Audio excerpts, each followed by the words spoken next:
Hello guys, how you doing? How you doing? It's of course Mason here, and thank you so much for joining the Metaphysical Academy.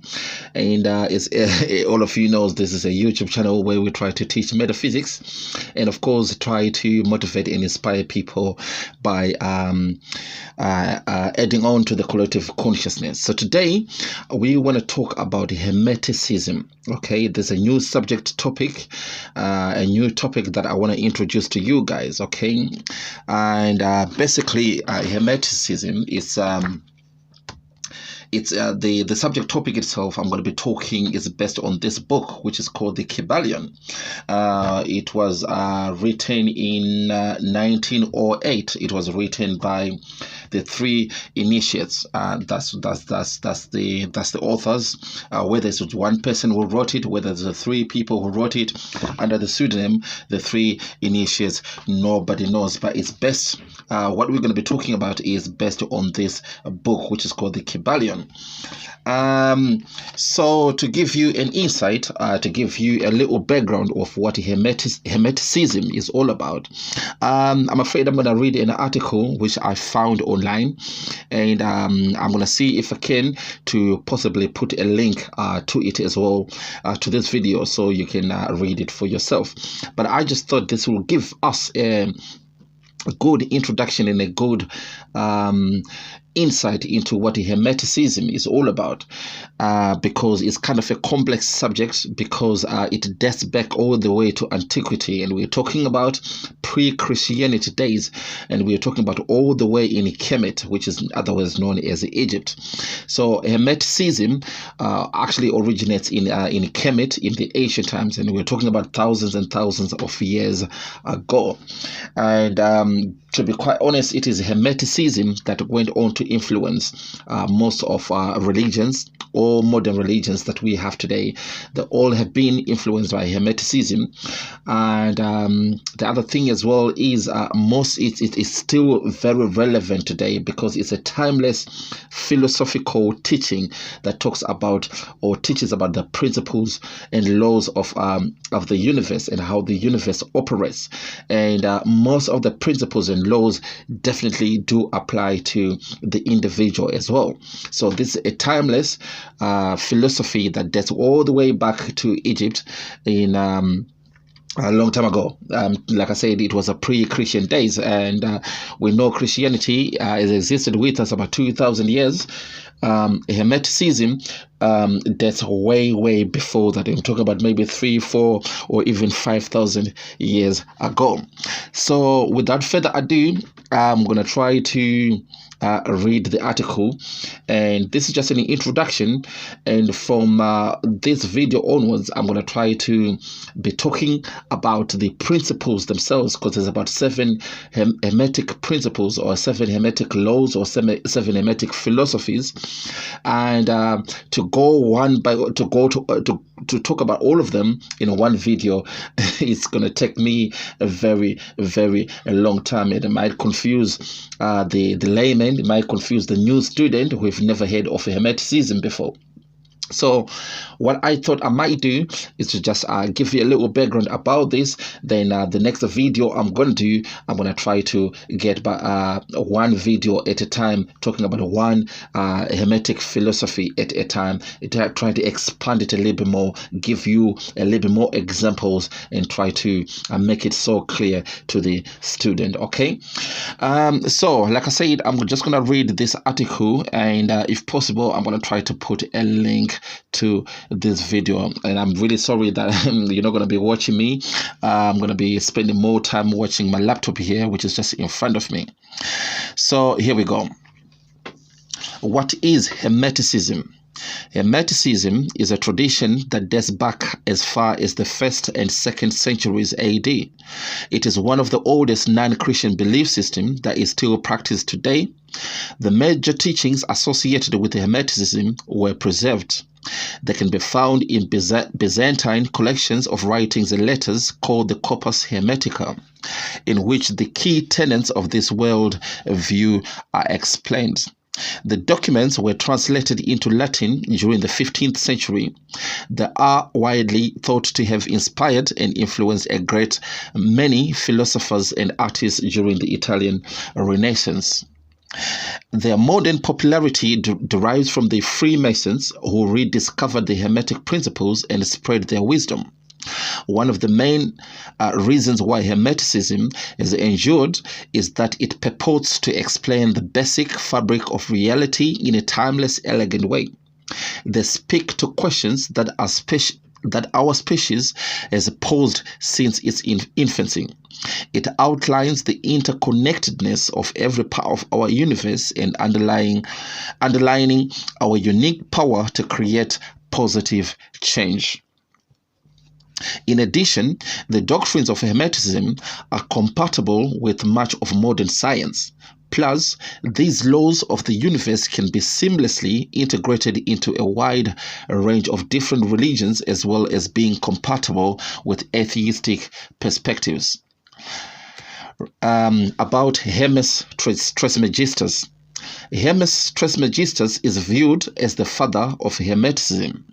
He is also accredited as the writer of the Corpus Hermeticum, as well as the Emerald Tablet. However, he isn't thought to have been any one individual person.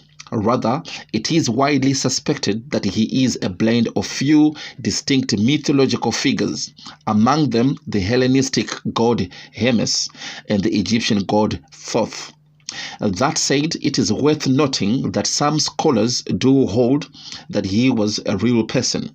Some people even argue that there were two distinct figures known as Hermes Trismegistus.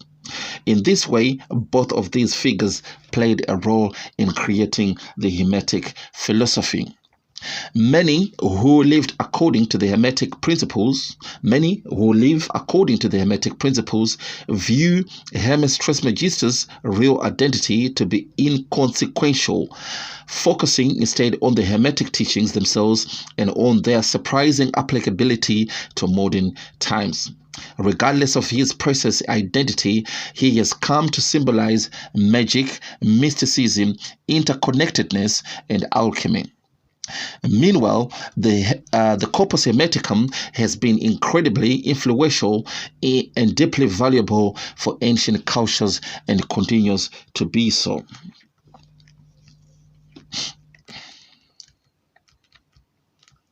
The Kybalion and the Hermetic Principles. So again, like I said, this is going to be from this book. It's called the Kybalion, and the author of this book is called the Three Initiates, and everything that we're going to be talking about is pretty much based on this book, okay? And you can get it from Amazon. It's called the Kybalion, which is the Kybalion.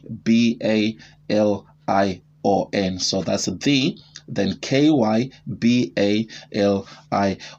And it's a study of the Hermetic philosophy of ancient Greece, ancient Egypt, and ancient Greece. So, the Kybalion and the Hermetic principles.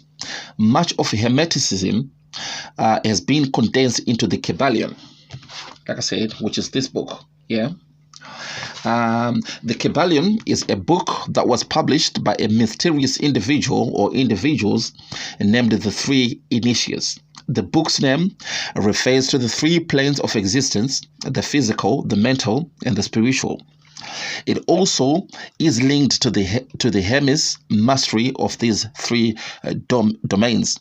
According to the Kybalion, 7 Hermetic principles should guide our understanding of the universe. Each chapter of the book is devoted to explaining and illustrating one of the principles. You can think of these principles as universal laws or doctrines. On the first read, it can seem as though the Kybalion is based on fantasy and has little relevance for everyday scenarios or contemporary people. However, once you give the time to interpret and consider the core meaning of each principle, it becomes apparent that they have broad and powerful applicability. So basically, every single chapter does deal with one of the 7 principles. Like I say, there are 7 hermetic principles. So each and every chapter is designated to a principle. So, for example, on page 65, chapter 9, we are talking about the vibration, as you can see there. So that's what they've just said over here. So let's carry on with reading. And like I said, I really apologize. I'm going to be looking on the screen more than talking to you. So let's carry on. As noted above, in Hermetic traditions, the 3 planes of existence are the mental, physical, and the spiritual. Hermeticism possesses deep connections between all 3 of these planes and emphasizes that each is constantly influencing the others. This aspect of Hermetic philosophy is in harmony with the law of attraction, what the law of attraction teaches us, namely that our thoughts, which are on the mental plane, can directly impact on the world around us, which is the physical plane. Similarly, the emotional and spiritual world has a very real ramifications for how our lives develop. Planes of existence are intimately related to vibrational frequency. Crucially, our environment, which is the physical plane, will shift its vibration so that it is in tune with the mental vibration of your thoughts. Meanwhile, the mental plane's vibration is partially determined by your spiritual vibration. So as the law of attraction tells us, increasing our spiritual vibration is the path to creating a better and more fulfilling material life. So now we're going to dive into the laws themselves. So the laws of the universe are 7 hermetic principles. Now that you have basic knowledge of the nature and origins of Hermeticism, we can turn to a more in-depth exploration of the Hermetic principles themselves. Each of the 7 Hermetic laws can help you both understand the universe. Plus, it may help you make practical decisions that lead you towards your true purpose in life. Throughout, we'll contemplate some of the main ways in which you may connect their lessons with manifestation work you can undertake using the law of attraction. As noted above, there are profound, significant links between the teachings of the law of attraction and the wisdom contained in the Hermetic principles. So the first principle is called the principle of mentalism. So the first Hermetic principle is called the principle of mentalism, and the principle of mentalism postulates that the all is mind, the universe is mental. Okay, so the principle of mentalism is the first principle Hermetic philosophy, or the first Hermetic principle, and it postulates that the all is mind and the universe is mental. Okay, firstly, the principle of mentalism stresses that on the most foundational level, everything in the universe is mental. In a certain sense, the universe itself is a living mind, one that is connected to all other minds. As such, every action you take and every thought you take is an interaction between different aspects of the mental. This important Hermetic principle tells us that we are all one and that our surroundings are an inherent part of us. Once you understand the truth of mentalism, you begin to grasp how it is that we are capable of shaping our reality using just our thoughts. Another important lesson drawn from the principle of mentalism is that if we think the right thoughts, the right actions will follow. This is a reminder that it is vital to plan carefully, to spend time reflecting on your true passions and identifying your life's purposes. Once you've done so, your thoughts will be aligned with the universe in such a way as to create the reality that you desire. While there is an important place for intuition, Hermetic teachings emphasize the power of reason and intelligence, cautioning us against impulsive choices. So the second principle, it is called the principle of correspondence.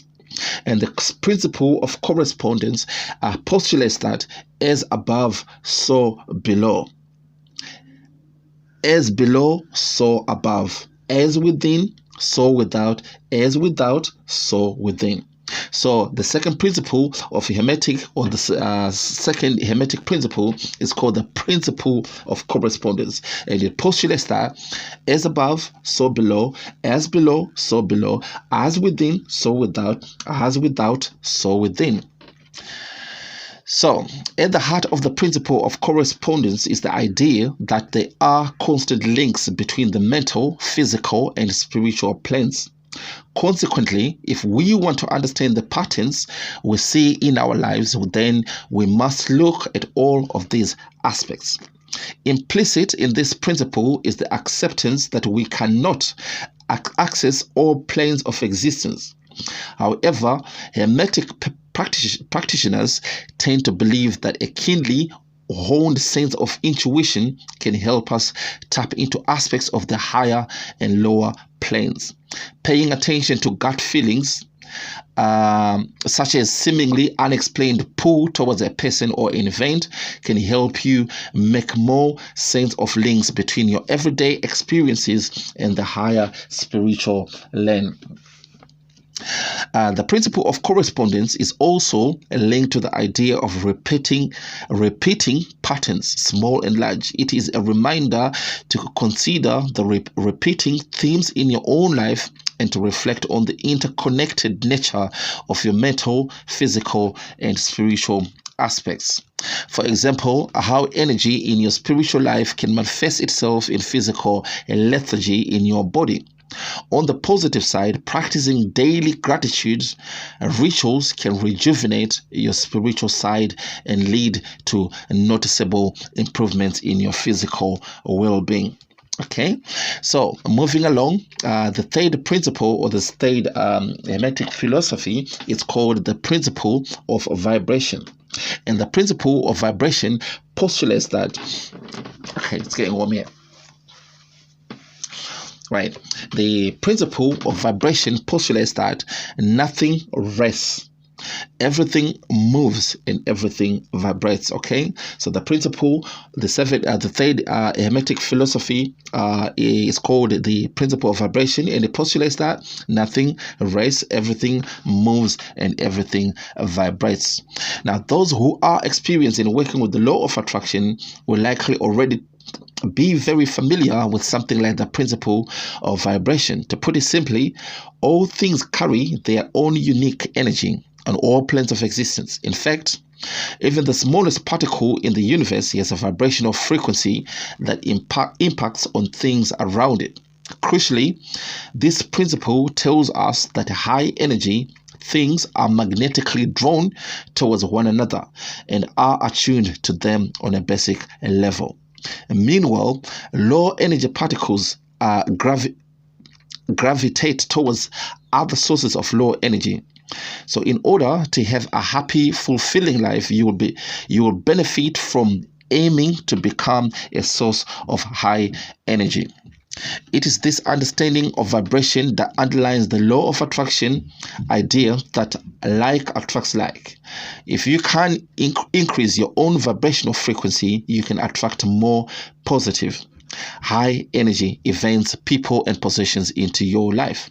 On the other hand, if you get dragged into negativity, it will be hard to attract what you desire. Both experts, manifestors and hermeticists believe that all of our thoughts can be fine-tuned. In this way, we can make our vibrational frequency progressively higher in a way that changes our lives. Right, and the number 4 is it's called the principle of polarity. Now, the fourth hermetic philosophy, it postulates that everything is dual, everything has poles, and everything has its pair of opposites. Like and unlike are the same. Opposites are identical in nature, but different in degree. Extremes meet. All truth are but half truth. All paradoxes may be reconciled. Right, so let's read that again. So the fourth principle is called the principle of polarity, and it postulates that everything is dual, everything has poles, and everything has its pair of opposites. Like and alike are the same, opposites are identical in nature but different in degree. Extremes meet, all truth are but half truth. All paradoxes may be reconciled. Okay, so the hermetic principle of polarity tells us that all things in our lives have an opposite, and that the resulting contrast is part of what gives our narratives a meaning. For example, without knowing what lack feels like, it is difficult to focus on and appreciate abundance. The polarity of life experiences helps us to avoid taking things for granted. This principle is also often taken to mean that everything has a dual nature. So we all contain love and hate, positivity and negativity, sadness and joy. It is up to us to recognize these contrasts and reflect on what they mean to us. We should use our willpower to align ourselves with the pole that is more helpful in our given situation. One way to use this principle of polarity in your everyday life is to prompt yourself to reflect on contrasts that boost your vibration. For example, for every bad or difficult thing you go through, challenge yourself to remember at least one good thing. Then notice how your appreciation of the latter is made more potent by having faced previous challenges. In addition, realize that everything that doesn't work well for you helps to point the way towards its opposite, the thing that will work for you eventually. Okay, moving along, the fifth principle is the principle of rhythm, and the principle of rhythm postulates that everything flows out and in. Everything has tides, as its tides. All things rise and fall. So the fifth hermetic philosophy, or the fifth hermetic principle, is called the principle of rhythm, and it postulates that everything flows out and in. Everything has its tides. All things rise and fall. One of the major things we can learn from the principle of rhythm is that everything is in constant motion. There is a pattern to the changes we experience. Everything goes through cycles that move from birth to death and then to rebirth. This principle applies just as much to the Earth's seasons as it does to our bodies. The core idea here can be illustrative with an image of a pendulum. Imagine it constantly swinging back and forth and repeatedly reaching both great highs and great lows. There is a sense of predictability and inevitability attached to this idea. In addition, there is a message that nothing in life is never still. The principle of rhythm can help you with the mindfulness practices that support your law of attraction. In particular, it stresses that nothing is permanent, whether it is good or bad. All that you have is the present moment. Fully immersing yourself in each part of your cycle will ensure that you learn and experience the most you possibly can. Focusing on this idea as part of a meditative exercise then helps distract your mind from ruminations on the past or anxieties about the future. So the sixth principle is called the principle of cause and effect. So the sixth hermetic principle is called the principle of cause and effect. And again, it postulates that every cause has its effect, every effect has its cause. Okay, so the sixth hermetic principle is called the principle of cause and effect, and it postulates that every cause has its effect and every effect has its cause. Right, so sometimes just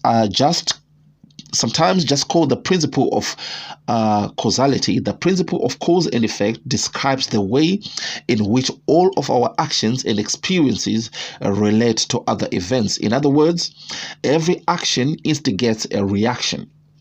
and nothing should be viewed in isolation. In addition, there is no such thing as a pure luck or chance. There's a reason for everything that happens to you. Hermeticism often encourages people to become more active agents in their life. Essentially, you become the cause more often than the effect. Decide what you want to do and be the plan. Then plan out the precise steps you need to take to attain those goals. This principle prompts you to think about the far-reaching impacts of your choices. Plus, it encourages you to address the things that are influencing you for good or for ill. For example, when you apply the principle of causality to your manifestation work, you can use it understand the ways in which the spiritual dimensions of your life can directly influence your surroundings as well as other people. If you work on creating a richer, more positive inner world, it will instigate positive changes on the outside. Meanwhile, if you are stuck in a negative environment, your inner world will suffer in response. So the seventh and final hermetic principle is called the principle of gender. Sometimes it's called the principle of sex. So the seventh hermetic philosophy or principle is called the principle of gender, sometimes known as the principle of sex, and it postulates that gender is in everything. Everything has its masculine and feminine principles. So it postulates that gender is in everything. Everything has its masculine and feminine principles. The last of the seven hermetic principles, the principle of gender, tells us that the masculine and feminine can be found in everything, not just in people, but in all aspects of the mental, physical, and spiritual plane. However, it's important to note that it isn't necessary to believe in gender stereotypes or to believe in perspective views about gender roles in order to make use of these concepts. This principle has less to do with the biological sex than it has to do with the notion of different masculine and feminine energies. In general terms, the former is thought to be assertive, exploratory, and transformative. Meanwhile, the latter is reflective, protective, and nourishing. We are at our best when we know how to draw on both energies in an appropriate way. Followers of Hermetic philosophy typically hold that we are all made up of a blend of these types of energy. The principle of gender can be taken as an inspiration for us to find ways to apply and balance our masculine and feminine aspects.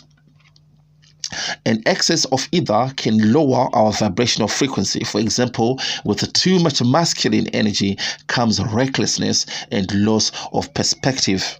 On the other hand, too much feminine energy may be correlated with inaction. So, ladies and gentlemen, there you have it. So those are the seven hermetic philosophy, and those are the seven hermetic principles that predates all religion, that predates Christianity, and most of modern day religions that are based on those seven hermetic philosophies. And they go all the way they originated from Egypt, and the author or the person ascribed to these hermetic philosophies is actually whether it's a person or a legend or a mythological figure called Hermes Trismegistus. So these are the principles of how this universe works, and everything that happens in the universe happens to your personal life as well. So understanding this seven hermetic philosophy is imperative. So this was just an introduction to these philosophies and these principles, and like I said, the next videos I'm going to go one by one on each and every principle, and we're going to try to expand on it, and we're going to try to clarify, and we're going to try to give a real life everyday day-to-day examples so that you can fully understand and try to make them practical and apply them as well into your life, because understanding these hermetic philosophy will make you be a master of the self, a master of your destiny, a master of your life, and things aren't just going to happen in by chance in your life. You're going to be in control of your being, control of yourself. So these are very, very, very important hermetic principles. So like I said, thank you so much, and I'm going to come back and explain a little bit more about the 7 hermetic philosophies. So we're going to start off with the first principle, which is the principle of mentalism, which postulates that all is one and all is mind, and everything is just the mind. So like I always say, good morning, good afternoon, good evening, and stay blessed and look after yourself. All right, thank you very much. All right, bye bye.